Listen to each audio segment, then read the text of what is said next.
Welcome back to Monday Musings, a casual conversation about culture and theology. I'm Justin Ely. And I'm Daniel Chen. We're a couple guys talking about some stuff. The stuff we want to talk about today is socialism and whether or not we should replace the frigidity of rugged individualism with the warmth of collectivism. Was that one of your quotes? Or? I believe it came from George Washington. No, this is a quote from the new mayor of New York, Mayor Mamdani, who is a self-described democratic socialist. And in his inaugural address, he had this line that was significant, got a lot of attention. We need to replace the frigidity of rugged individualism with the warmth of collectivism. So just a few thoughts on this phrase, and then we want to talk a little bit about socialism versus Christianity and how that works. But one, on like a rhetorical device, this is actually really good like rhetoric, and 10 out of 10 points to Mamdani on word pictures. It's a good contrast, and it's a good use of language. Well, even in the fact that he's talking about like some economic systems, right? Capitalism, socialism, but he's not using those words. Yeah. Because those words have a lot of baggage attached to them. Yes. And so he's technically not attacking any system. He's right. saying, let's be together, which everyone can agree on. It's actually It's well pretty done genius. from a rhetorical standpoint. Yeah. No one wants to be frigid. We want to be warm, especially in New York City in January. So I thought that was interesting posturing. I think it's interesting, this topic, when it comes to Christians, because our bent is to agree with a phrase like that, right? Like we're like, that seems kind of biblical. Like, aren't we supposed to be like the church is the people, not just me? Right. Aren't we supposed to care for other people? And so there's this, I think Christians can be, I don't know if it's like susceptible to socialism in a sense, but there's a part of that type of talking that seems right to a Christian. Right. And so we want to ask the question, is what he's talking about biblical community, I guess is the way to put it. Yeah, and I'll point out too, as Americans, it's easy to see the flaws in the society and the system you live in and assume the grass is greener on the other side. Yeah. But what you'll see is the people who have come out of socialism do see that they do the same thing. Yes. They see the bad things and only assume that's good. But we'll get into this. But any quote unquote system has good and bad because it's filled with sinners. Yeah. So I think for us, like, it's easy. I've seen this on social media for people who go to church to buy into some of this thinking, right? Because you do see the evils of the system we are in, and it's easy to just see the bad and not see the good and assume that the other system is only good. And that is a ditch you should not fall in. Yes. But if I were to take this statement at its kind of face value, if I didn't know who said it, if I didn't know the background, if I didn't know he was talking about socialism, I would say, yeah. Like Christians should replace the frigidity of rugged individualism with the warmth of, probably collectivism isn't the word I'd use, but like that's kind of the giveaway word, right? Collectivism is the problem. If it is, but I think most Christians hear it and they warmth think of community, right? Yeah. So if you hear the frigidity of rugged individualism versus the warmth of community, I'd be like, yeah. We have this tendency to be like, I don't need anyone. I'm just on this walk with me and Jesus by myself. And I'm like, no, you need the warmth of the Christian community. You need brothers and sisters to help you overcome sin, to help you overcome suffering, to learn what it looks like to look to Christ. That's like good. Like those are warmth of community is good. Right. And we should be aware in kind of our like Western Christian mindset. We do have a rugged individualistic mindset when it comes to the Christian life, but kind of all of life as well. We're very individualistic. They've done studies and given points for different countries about in different systems, and individualism is like one of the point scales that they use. Yeah. And the U.S. is the most individualistic society ever in history. Yeah. Is what they have pointed out. Right. It's just important for us to understand that. Right. Yeah. Right. So, but community, to your joke, is not the word he used. Collectivism is the word. Yeah.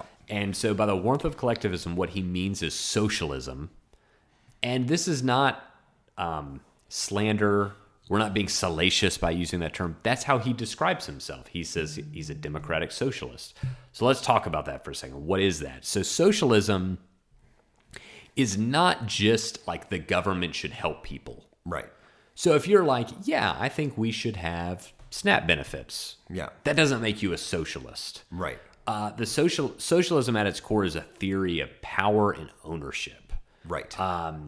So it teaches that the means of production, so we're talking about land, we're talking about industry, we're talking about capital, should be owned or controlled collectively. And isn't it convenient that that's usually by the state? It's seized by the state. Right. It's not like a private group of people go in halvesies on something. It's the state owns it. So like Mamdani's talked about like government run grocery stores, right? Like that's like socialism. Like the government owns a means of production. So the government owns this land, the government owns this industry, the government owns this capital and controls it. And we're going to say it's for the benevolent use of the people, but the state runs it. Yeah, and I'll give you an example. And this is not how my family is. For our listeners who have only heard my voice, I'm Asian. So surprise! Well, we've talked about it here, but just to say it again. Some who have met us, we had people that come to our church because they've heard our podcast, you know? And one guy met us and laughed and said, "So which one of you is Daniel Chin?" You know? And I said, "I am. Yeah, I am Daniel Chin." It's not unheard of for Asian families. You know, you have a bunch of cousins and aunts and uncles that move to the same area. Sure. They all pool their money, and any of the cousins and stuff can come and instead of borrowing from the bank, essentially like borrow from the family, buy a house, and then pay the pool back. Sure. Right? That's not what we're talking about. We're talking, imagine if you did that, and then the government came in and said, "That's our money, and I will decide which houses you can live in. Right. I'll buy the houses, and you just live in them, and then, you know, I'll take the money. That money's mine now." That's what happens, at least functionally, in socialist societies. Yeah, so, but the terminology makes it seem like, hey, we're just kumbaya all in this together. You know, it's like, well, wait a minute. Acts chapter 2 says they were all together and, you know, selling all they had. No one had any need. You know, that sounds pretty warm to me. That's the warmth of community. That's the warmth of a group of individuals making a personal decision to give up so that other members of the community can have. Yeah. You know, collectivism is they the government says, "No, I will take this now, and it is ours." You know. Yeah. That's very different. That's socialism. Yeah. Justice is also achieved through redistributing. Right. And it's enforced by the government. So I will take from you and give to whoever I decide. Right. That's redistribution. So a lot of this, you know, if you read like Hegel, for example, which a lot of this comes from, Marx, Hegel, like the socialist ideologies, you basically have the reason that there's poverty and all these bad things is because of the previous system. Right. Now, what's the solution? Hegel's solution is we're going to tear that system down. Yep. And underneath are these people who collectively we're going to create this utopia. If we just got rid of the system, it'd all be fine. And so the new system that's going to replace it is this collective thing in which, the state is in charge, right? Yeah. Because you guys can't do it yourself. Yeah. The state, Right. This group in power has to redistribute, and so the previous system was unjust, but we're going to be just in Yeah. It mainly makes human problems economic problems, and it mainly makes the system the solution, the culprit and the solution. Right? The system is the problem now, but this new system is the solution. Yes. It's also why socialism tends to be very anti-religion, anti-Christianity, because the state has to be your ultimate loyalty. Yeah. Because the state is the system that's going to fix everything. Yeah. So you can't have your loyalties divided with some other religion. If we're all collective and we're equals, there cannot be a most equal. Yeah. Like you can't have a God that's above you. Right. But just as a side note to that, I think it's interesting because people talk about like religious violence, but if you just take China and Russia, the amount of people that were killed in those revolutions doesn't to even get compare to an atheist country, I think is more than basically like every religious war ever. Yep. I mean, you're talking hundreds of over 100 million between the two. Yeah. So that's socialism, right? But the gospel comes with a very different perspective, a different starting point. The core problem is sin, not inequality. Yes. Evil is not just out there in the system, it's in your heart. Yeah. So we would expect any system run by sinners to have some degree of problem. Yeah. Because it's run by sinners. So we don't need to just fix the things out there. We need to fix the things in here. Justice flows from a transformed heart, not from forced, coerced redistribution. Yeah. And authority is limited. The government is not ultimate. God is ultimate. Yeah. And I would say this is just an important paradigm to have as you approach anything in your life is if you see here, people say, the system is broken. We need a new system. Mm-hmm. But really, what's the problem, as we said? It's sin in our hearts. It's the sinner. Right.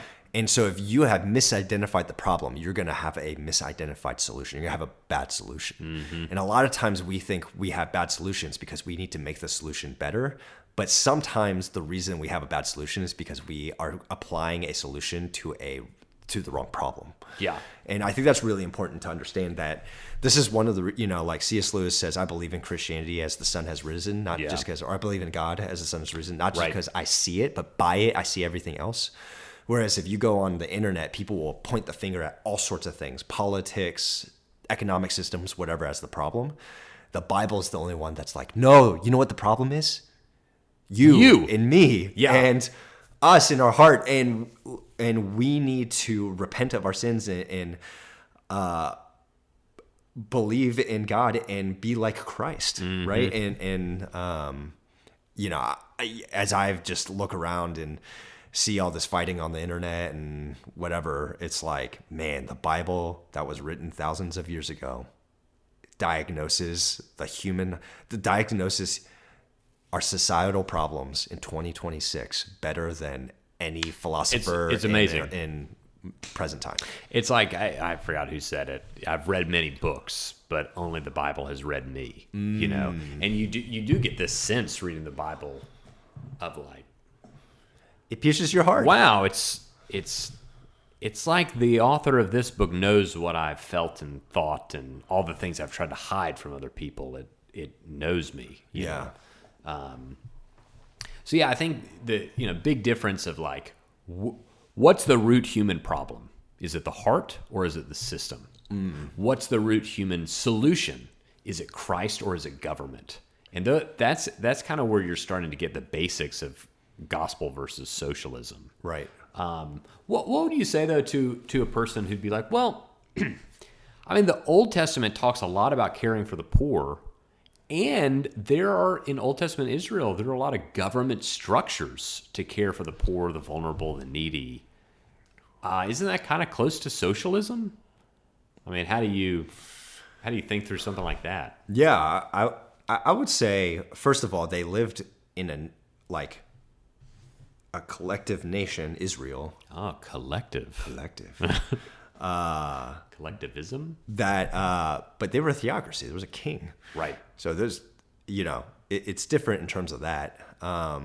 And I would say too, like, they paid taxes, but they owned their own property. I mean, here's the thing: their system was different than the American system. Sure, and would probably feel foreign and weird to us. Yeah, if we. I mean, I even think about like the year of Jubilee, where everything was returned. Seriously, yeah. But I think like everyone agreed to that. Yep. And what's interesting about if you don't know, your Jubilee every 50th year, basically all land and property was returned to the kind of original family or owner. And the point was, God's the only actual owner. Everyone else is renters. Yeah. And we're not going to let like severe economic differences arise just generationally over time. A couple of interesting things about that. One, you would actually pay for things according to how close it was to Jubilee. So you're like, we're 30 years out, so you get a 20-year discount, essentially. You're right. So it's if you bought something in the 49th year, it wouldn't be the same price as if you bought it in the first year. So there was some kind of scaling to take that into effect, which is, I think, interesting when you consider it. Yeah. I also think if you read the Old Testament, the Jewish people were historically bad at keeping Jubilee, right, which is interesting. Because of the human heart. Because of the human heart, But I think about like Ruth and Boaz. Yeah. Like Boaz let Ruth, like he took care of them. But the state didn't tell him to. Yeah. He did that. And the state didn't own his land. Like, right.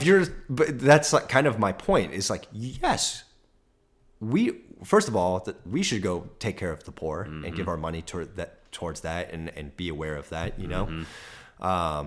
and we should support the state in some senses of doing that. Yeah.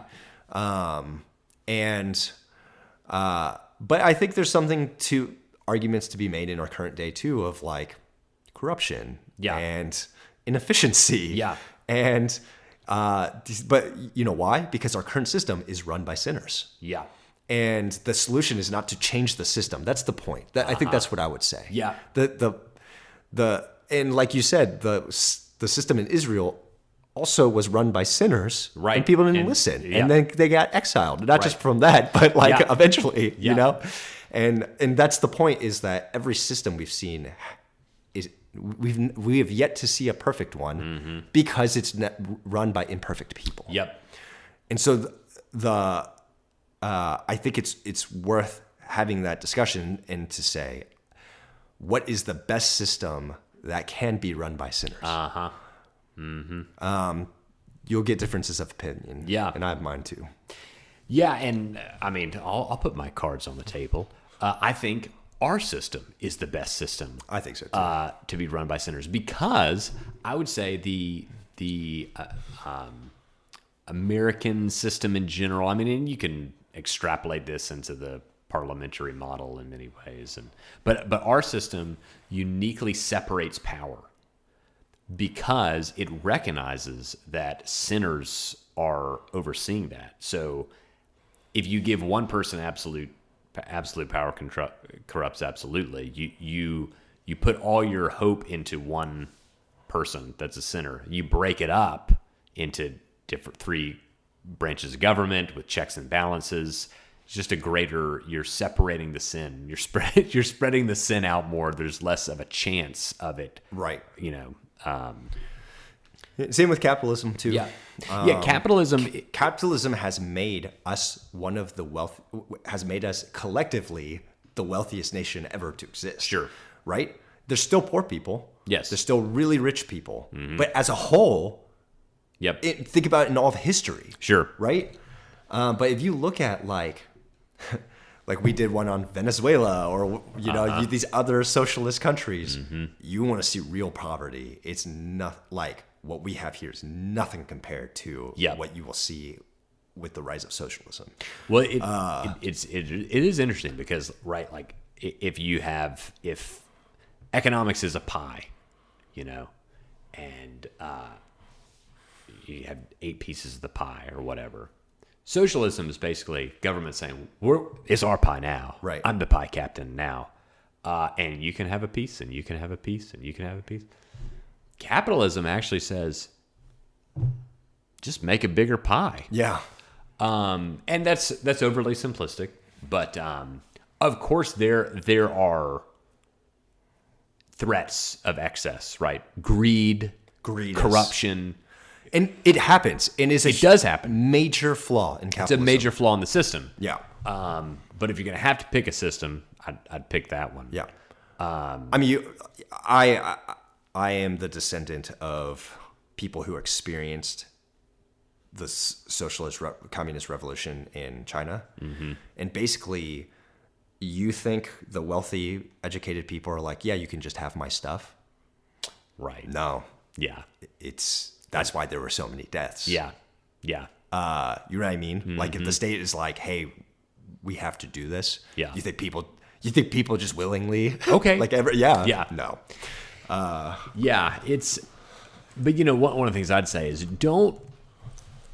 caring for the poor does not equal socialism. Correct. And socialism does not equal caring for the poor. And the government caring for the poor doesn't necessarily, I would say actually does not equal socialism. Because if you look at the history of that, the poor are more mistreated in socialist economy. So if you have this bent to say, no, I actually think I could take Old Testament principles and say, I think the government should have some involvement in caring for the poor and the marginalized. I would say, yeah, I agree with you, and that does not make you a socialist at all. Right. So the thought of like, yeah, I think there should be some kind of social safety net, some kind of some degree of like, we'll catch you if you fall to this level. That's not socialism. Socialism is the government controlling everything and deciding. What's made everything confusing is in a nation of 330 million people and all the things that run, I have probably 1% of what the government actually does. Right. And that makes it just really convoluted of like, where's my tax dollars going? What, like, I'll give more. I'd be willing to pay more taxes to feed the poor, but is it actually going to them? Well, is it actually, two things that are interesting. One is, it's always interesting when the giving records of politicians are revealed. Yep. That they were really fine to coerce other people to pay more in taxes to, quote, care for the poor, but they themselves, it's like, oh, you Fine gave tax levels 0.5% away of your income to charity. Like, that's interesting. Like you're fine with coercing other people to pay more, but you yourself are not volunteering. I'm not for other people being okay with spending my money. Right. If that makes sense. Yeah. Now, on the flip side, I'm okay with, as a Christian, being like, this is all God's money. I want to steward it well. 100%. And to bless others with it. Mm-hmm. I think as a Christian, that's the thought you should take. Yeah. Yeah. So, it's like Acts 2 is this voluntary giving motivated by love versus socialism is a state-controlled compulsory redistribution of wealth. They're very different. We should do Acts 2. I also think, like... Also, socialist... sorry, I feel very strongly about this because of my family lineage. Oh, go for it. The pitch is very compelling. Sure. Because, like, I'm going to give you things. It's essentially the pitch. Yep. Right? But it kind of goes along with kind of like what the bread and circuses thing. It's all a distraction for what's really going on, right? And I think the question, the practical question to be asked is but where's the money coming from? That's always the question, because the whole system will collapse if you can't pay for it. Yeah. Right? And the second thing to ask is it moral? Is it, It's thievery. Yeah. Yeah. It's theft. What's interesting too is living in theory versus living in practice. Right. Okay. So I was talking to someone about this over the Christmas break. This person was saying, we have too many billionaires, and it's ridiculous the amount of wealth that someone like Elon Musk has. And it's immoral. And we need to take care of that. Okay, so what they mean is take their money. Yeah. That's what they mean. So some kind of wealth tax. And so we're veering toward kind of socialism here of that. I've determined that amount of money is out of bounds. Therefore, that has to be taken from you and brought to someone else. Okay. Well,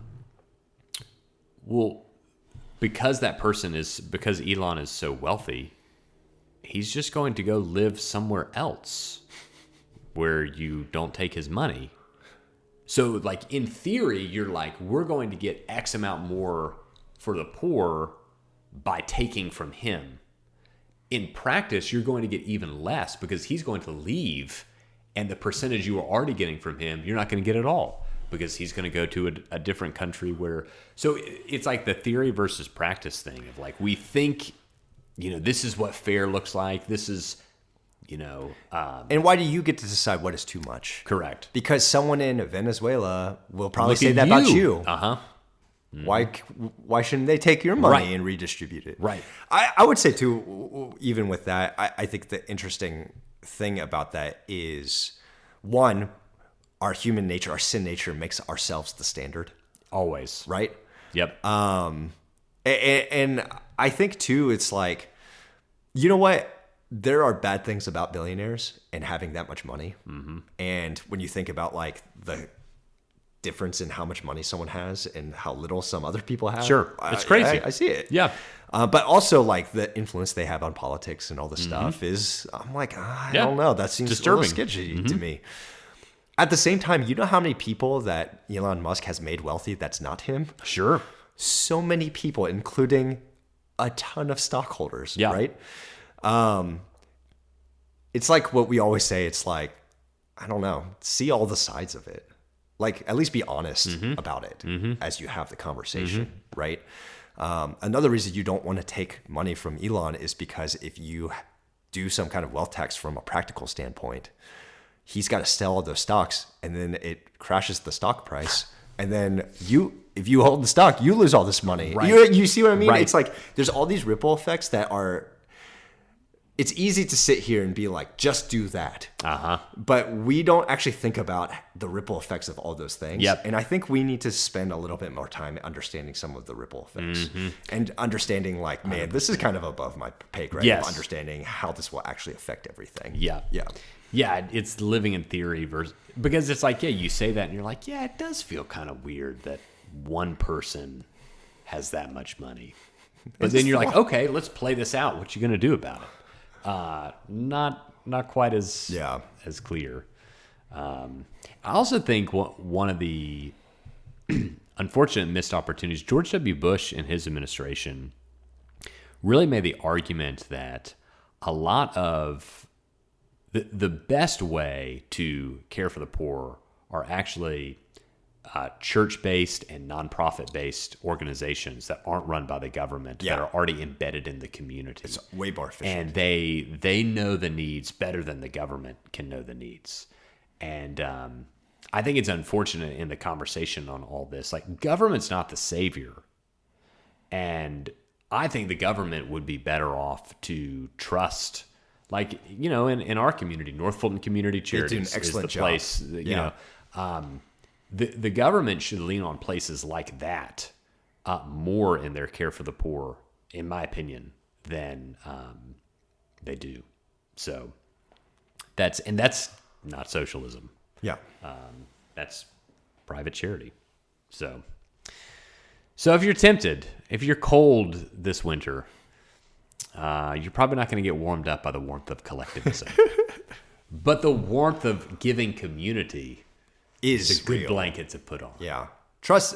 Essentially, the message behind all our podcasts is trust in Jesus. Yes. Not a person or a system or a collective or whatever. Trust in Christ. Absolutely. All right. Well, now it's time for our life hack of the month. So my life hack, actually, before we get into it, I'm going to say this. I have a friend who listens to our podcast and says we should stop talking about the like feet scraper thing because they don't like feet.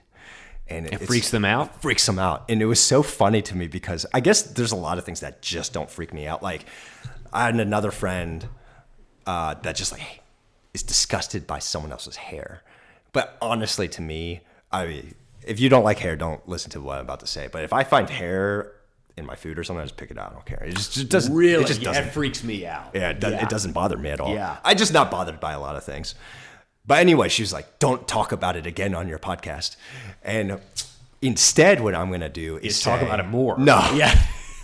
I would, if you're a listener and you want to send me an email or come tell me, I would love to hear what are the other things that freak you out. I'm just so interested. It was like so interesting to me. I was like, wow, that's like so out of my, like, it just doesn't matter to me. Like, I thought you were going to say, I want to hear the other things about our podcast that you don't like. oh, no, that I don't know if I can. We're not interested in I don't know if I can emotionally handle Yeah. that. But tell me the other things that freak you out. I am curious about that. Yeah. So if you were freaked out in the past, my apologies, but still get the machine because it really is helpful. Yeah. But the other machine, I got it, and I was grateful for that. So. I was like, I use it on my hands now. Can I say that? I was like, well, I don't know. Anyways, so when I've bought 2 houses in my life, and every time I bought a house, my AC broke within like 6 months. I don't know, like the units know, curse, you know what I mean? yeah. And so I bought like one of those like thermometer guns that tell you, and now I can always know, is my AC working the way it's supposed to? Because That's good. I saw the AC guy come and I was like, what is that? And I bought one. It's like $20 on Amazon. That is I nice. use it all the time. If you want to fry something in oil, you want it at a certain temperature. So there's something called the Maillard effect that happens at 353 degrees. That's when it turns food brown and it tastes better. 353 degrees. So when you fry stuff, you want to make sure it's at least 353 degrees. How do you know? Thermometer gun. That's good. I use it all the time. If you have a cat, it has a laser pointer. If you have little kids, they love running around with it. I mean, there's so many uses, but I use it all the time, mainly to make sure my heat and AC are working properly, but I use it for cooking a lot too. That's smart. That's really good. You cannot use it for like if you have a fever. So I know people have asked. Oh, it doesn't help because it Doesn't work. because the outside of your skin is like it's cooler than So like, and those things like the $20 ones aren't perfectly accurate. Sure. They're off by 5 degrees, something like that. Yeah. So yeah. That's good. My life hack, I don't know. Have you used the like the Chat GPT feature that's like the talking, like it talks to you back? I have before, but not often. I've used it like a moderate amount, and it's kind of freaky because he sounds real, and he has like good intonation. He's like, yours is a guy, I think. mine's a guy, and he'll be like, "Oh yes, I totally understand what you mean there." I'm like, that's kind of freaking me out, man. But sometimes when you're like working on a project or you're like going back and forth on something, it's annoying to type it, you know? Yeah. And so you're having this like conversation, which If is you're a kind of freaky. verbalizer too. Yeah. Yeah. But then it records it all in the text as well, so you can go back and look at it, and it's a time saver.